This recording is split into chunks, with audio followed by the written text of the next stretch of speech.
무당이 굿하는 것을 보았다. 저희 외갓집 옆에 방앗간이 있었는데 그 집에는 아들이 셋 있었습니다. 그런데 그중 한 명이 불의의 사고로 세상을 떠났다고 합니다. 그 방앗간 집과 외갓집은 친하게 지냈던 데다 돌아가신 분 역시 어머니와 같은 동네에서 자라 안면이 있었던 때문인지 외갓집 식구들은 그 집안의 사고를 안타까워하시며 도와드렸죠. 저나 동생은 그저 놀러가면 떡을 바리바리 싸주시기에 그저 좋아할 뿐이었지만요.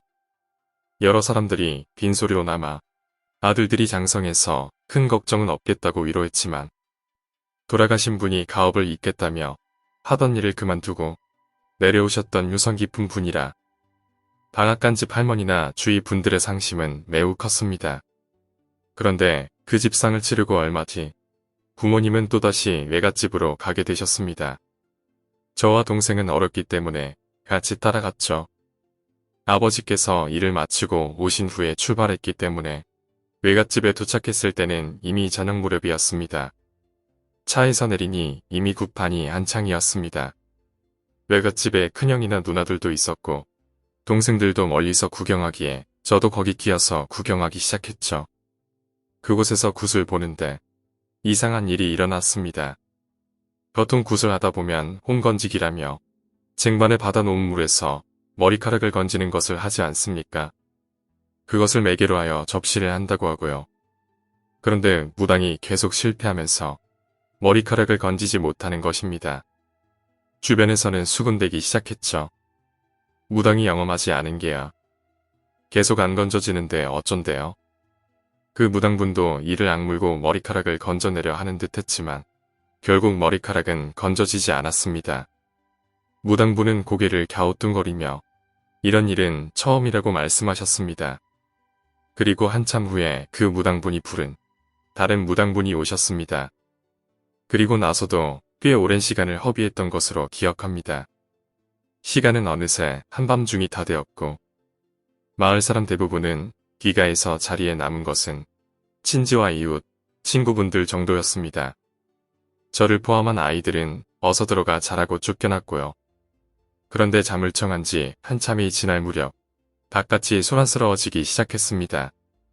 웅성거리고 수군대는 소리가 점점 커졌죠. 가란 말이여. 이놈아. 여기 네가 있으면 안 되는 거예요. 방앗간 할머니의 목소리가 들려왔습니다. 난생 처음 듣는 할머니의 앙칼진 목소리였습니다. 저와 동생은 방 안에 있었지만 너무 무서웠던 탓에 그날 밤을 꼬박 새우고 말았죠. 다음날 간단하게 아침을 먹고 외갓집에 모였던 식구들은 각자 집으로 돌아갔습니다. 그런데 어째서인지 어른들의 표정은 하나같이 어두웠습니다. 차를 타고 돌아오다 아버지께 무슨 일이 있었냐고 여쭤봤지만 눈물이 빠지도록 혼만 났습니다. 나중에 명절이 되어서야 외삼촌에게 자세한 이야기를 듣게 되었습니다. 굿을 하게 된 이유가 마을 어르신 몇 분이 약주를 드시고 방앗간을 지나가시다 죽은 방앗간 집 아들이 셔터가 닫힌 방앗간 앞에 앉아있는 걸 보셨다는 것이었습니다. 마을에 이상한 소문이 계속 돌자 이장님과 마을 어르신들이 직접 굿판을 차려주셨던 것입니다. 제가 봤던 굿이 바로 그 굿이었던 거죠. 그리고 그날 다른 무당이 와서 한참을 헤매다 갑자기 병풍 뒤를 가리키며 뭐라 알아들을 수 없는 이상한 말을 외쳤다고 합니다. 그래서 다들 병풍 쪽을 바라보았는데 그 와중에 몇몇 분이 병풍 뒤 방앗간 구석에 울면서 서 있는 죽은 방앗간 집 아들을 봤다는 겁니다. 역시 그 모습을 보셨던 방앗간 집 할머니는 대성통곡을 하면서 이젠 저승길로 가라며 아들에게 소리치셨던 겁니다. 그 이후의 이야기는 저도 듣지를 못해서 지금도 잘 모릅니다. 다행히 굿을 한 이후로는 그분의 혼령이 나타나지 않는다고 합니다.